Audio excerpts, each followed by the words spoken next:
Hello students, how are you? I hope all of you fine.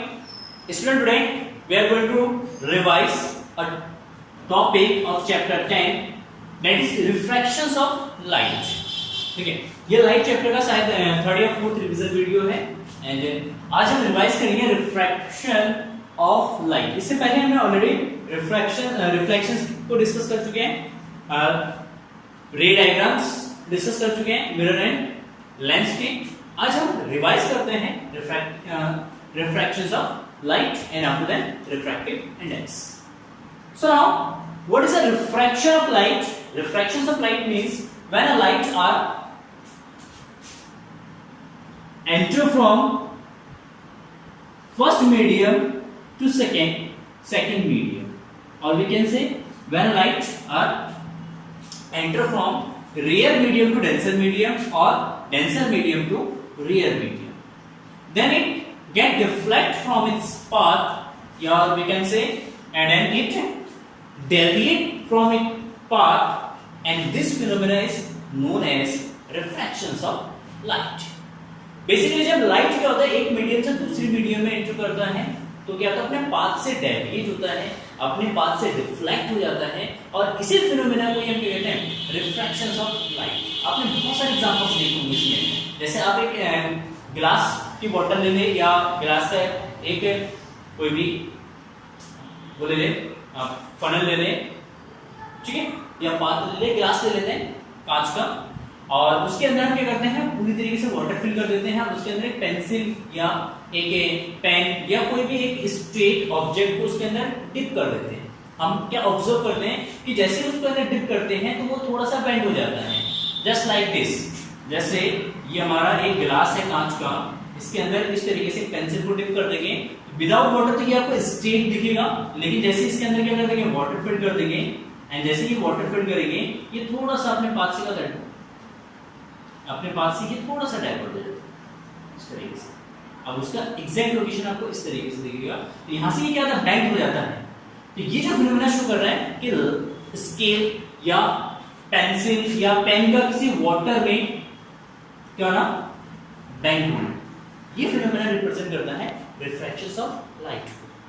ठीक है, ये आपने देखा होगा कि एक लेजर लाइट को जब किसी ग्लास स्लैब के अंदर से पास करते हैं तो वो अपने पाथ से डाइवर्ट होता है, अपने पाथ से डाइवर्ट होता है। तो ये भी हमारा रिफ्रैक्शंस के ही फिनोमेना है। So now let us suppose यहां पे ये हमारे ग्लास स्लैब है, we have a glass slab, this is a normal. Let us suppose a light is incident at an angle R. This is glass. क्या है, ये glass है, बाहर का जो मीडियम है वो आपका एयर। तो लाइट जब एयर से ग्लास में एंटर करेगा तो ये अपने पाथ से क्या होगा, डाइवर्ट होगा, और अपने देखिए इसको इस पाथ पे जाना चाहिए था, स्ट्रेट जाना चाहिए था, और स्ट्रेट न जाके क्या होगा, अपने पाथ से थोड़ा सा डाइवर्ट होगा और नॉर्मल की तरफ बेंड हो जाएगा, इसकी तरफ नॉर्मल की तरफ बेंड हो जाएगा, and this angle is R. And यहां पे जब वो नॉर्मल की तरफ बेंड होता है तो अपने पाथ से डाइवर्ट हो रहा है, and this phenomena is called refraction of light, refractions of light. And this is normal, ये आपका नॉर्मल लाइन है, दिस इज इंसिडेंस,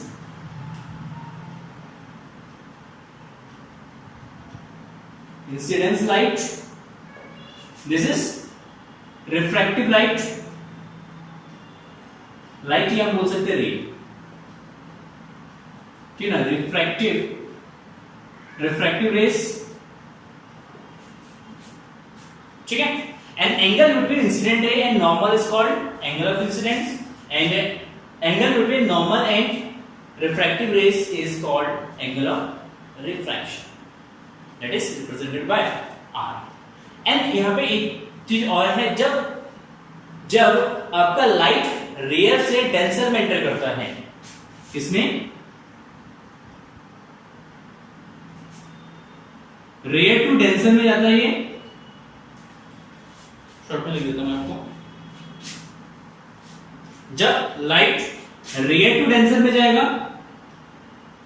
तो ये होगा bent towards the normal, normal की तरफ बेंड होगा। जब लाइट डेंसर टू रेयर में जाएगा it bends away from the normal, away from the normal. जब लाइट रियर से डेंसर में करेगा तो नॉर्मल की तरफ बेंड हो जाएगा। अब जब रेयर डेंसर टू रेयर में जाएगा तो नॉर्मल से क्या जाएगा, दूर बेंड होगा। ये चीज आपको याद रखना है, ठीक है। And now laws of refraction, laws of reflection. First law है द इंसिडेंट रे, रिफ्रैक्टिव या refracted ray, refracted ray and normal always lie in a same plane. Again repeat कर रहा हूं, इंसिडेंट रे, रिफ्रैक्टेड रे या refractive ray, ठीक, and normal are always lie in a same plane. हमेशा किसमें, same plane पे लाई करते हैं, इसका प्लेन कभी भी चेंज नहीं होता। जो हमने रिफ्रैक्शंस में लॉस पढ़े थे उसका फर्स्ट लॉ है, ठीक है। सेम दोनों का सेम लॉज है, ये चेंज नहीं होगा। ऐसा नहीं कि लाइट ऐसे आता है और ऐसे चला जाता है, या लाइट ऐसे आया और ऐसे गया। नॉर्मल कभी भी इसका चेंज नहीं होगा। नॉर्मल हमेशा क्या रहेगा, सॉरी प्लेन हमेशा सेम रहेगा, तीन होगा, ठीक है। ये this is first law. And second law, the ratio of sine of angle I and sine of angle R is always constant. Means sine I upon sine R is equal to constant, and this constant is represented by n, and n is the refractive index। मतलब sin I upon sin R is equal to क्या जाएगा आपका, n हो जाएगा, and n is the refractive index,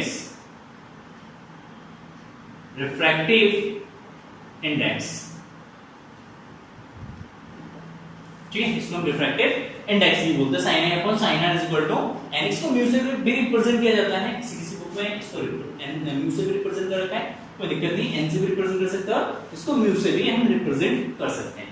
and this law is known as Snell's law. Snell's law, इसको हम Snell's law भी बोलते हैं।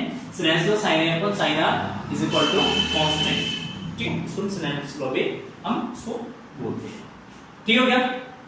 ये सेकंड लॉ हो गया। फर्स्ट लॉ मैंने आपको ऑलरेडी बता दिया है। अब यहां पे जो रिफ्रैक्टिव इंडेक्स है, what is the refractive index and how it is defined. Refractive index, what is the refractive index? Basically refractive index is defined as the speed of light in vacuum, speed of light in vacuum to the speed of light in a medium, medium n is equal to c upon v। मतलब देखिए refractive index ये बताता है कि जब कोई light rare medium से denser medium में एंटर करता है, या वैक्यूम से जब वो किसमें एंटर करता है, किसी मीडियम में एंटर करता है, तो मीडियम क्या करता है, लाइट की स्पीड को कम करने की कोशिश करता है। लाइट की स्पीड को कम कर देता है क्योंकि डेंसर मीडियम है, मीडियम डेंसर है, बहुत डेंस है, उसकी डेंसिटी ज्यादा है। तो इसका मतलब है कि लाइट जैसे ही उसके अंदर एंटर करेगा तो वो मीडियम क्या करेगा, उसकी लाइट की स्पीड को कम कर देगा। जैसे फॉर एग्जांपल, एक एग्जांपल से हम इसको समझते हैं। जैसे आप साइकिल चलाते हैं किसमें, एयर में, आप बहुत स्पीड से चला लेते हैं, लेकिन वही है अगर उसी साइकिल को अगर आपको वाटर में चलाना हो तो आपकी स्पीड क्या जाएगी, यहाँ पे कम हो जाएगी। सेम लाइट जब वैक्यूम में ट्रैवल करता है या एयर में ट्रैवल करता है तो उसकी स्पीड बहुत ज्यादा होती है, लेकिन वही जब उसको वाटर में से जाना होता है या ग्लास में से जाना होता है या किसी ट्रांसपेरेंट मीडियम में से पास होना होता है, तो मीडियम को ट्रांसपेरेंट मीडियम क्या करता है, उसकी स्पीड को डिक्रीज कर देता है। तो कितना टाइम्स वो इसको डिक्रीज कर रहा है, मतलब वो मीडियम उस लाइट की स्पीड को कितना टाइम्स डिक्रीज कर रहा है, उसका मेजरमेंट बताता है रिफ्रैक्टिव इंडेक्स। तो refractive index of a medium is defined as it is the ratio of speed of light in vacuum to the speed of light in that medium v। तो n is equal to आपका c upon v हो जाएगा, ठीक है। It is a unitless quantity, इसका कोई भी unit नहीं होता है। रिफ्रैक्टिव इंडेक्स को किसी भी यूनिट में मेजर नहीं करते हैं, and n value of n is always greater than 1। मतलब जो आपका एब्सोल्यूट रिफ्रैक्टिव इंडेक्स है, एब्सोल्यूट रिफ्रैक्टिव इंडेक्स का वैल्यू जो है वो हमेशा आपका ग्रेटर देन 1 होगा, 1 से लेस नहीं हो सकता। तो एब्सोल्यूट जो आपका रिफ्रैक्टिव इंडेक्स है ये भी आपके कितने हैं, दो तरीके के रिफ्रैक्टिव इंडेक्स होते हैं। Refractive index first is absolute refractive index and second is relative refractive index. Relative refractive index, absolute refractive index means जब रिफ्रैक्टिव इंडेक्स हम कैलकुलेट करते हैं रिस्पेक्ट टू वैक्यूम, इसके रिस्पेक्ट में, वैक्यूम के रिस्पेक्ट में अगर किसी भी मीडियम की रिफ्रैक्टिव इंडेक्स कैलकुलेट करें that is called absolute refractive index. And relative refractive index मतलब किसी एक मीडियम के रिस्पेक्ट में हम किसी दूसरे मीडियम के रिफ्रैक्टिव इंडेक्स को अगर रिप्रेजेंट करते हैं that is called relative refractive index. Just like this, just suppose कि अगर हम एयर के रिस्पेक्ट में ग्लास का रिफ्रैक्टिव इंडेक्स निकालना है या एयर के रिस्पेक्ट में वाटर का रिफ्रैक्टिव इंडेक्स निकालना है तो आपका एब्सोल्यूट रिफ्रैक्टिव इंडेक्स होगा। इफ अगर हम क्या करते हैं कि ग्लास के रिस्पेक्ट में वाटर का रिफ्रैक्टिव इंडेक्स निकालते हैं या वाटर के रिस्पेक्ट में ग्लास का रिफ्रैक्टिव इंडेक्स निकालते हैं and that is called relative refractive index. ठीक है, तो यहां से रिफ्रैक्टिव इंडेक्स के कुछ फॉर्मूलेस भी होते हैं, कुछ रिलेशंस भी होते हैं, वो चीज मैं आपको बता दूं यहां पे शॉर्ट में। ठीक है, देखिए ANG is equal to 1 by GMA। ANG means refractive index of glass with respect to air, air के रिस्पेक्ट में refractive index। ठीक है, ऐसे ही अगर हमें निकालना है WNG, तो WNG is equal to 1 by GNW,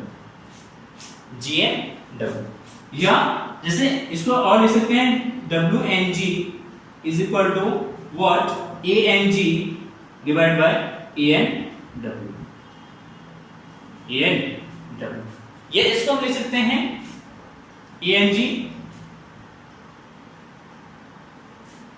WNG मतलब ग्लास का refractive index with respect to water के रिस्पेक्ट में ग्लास का रिफ्रैक्टिव इंडेक्स, तो ऊपर ग्लास का रिफ्रैक्टिव इंडेक्स आ जाएगा, नीचे वाटर का रिफ्रैक्टिव इंडेक्स आ जाएगा। ग्लास के रिस्पेक्ट में वाटर का refractive index that is C/VG divide by ये हो जाएगा C/VW, लेकिन इसके बेस पे हम लिख रहे हैं यहां पे C मतलब एयर में स्पीड, इससे कैंसिल हो जाएगा तो VW/VG, ये रिलेशन आ जाएगा इसका रिलेशन।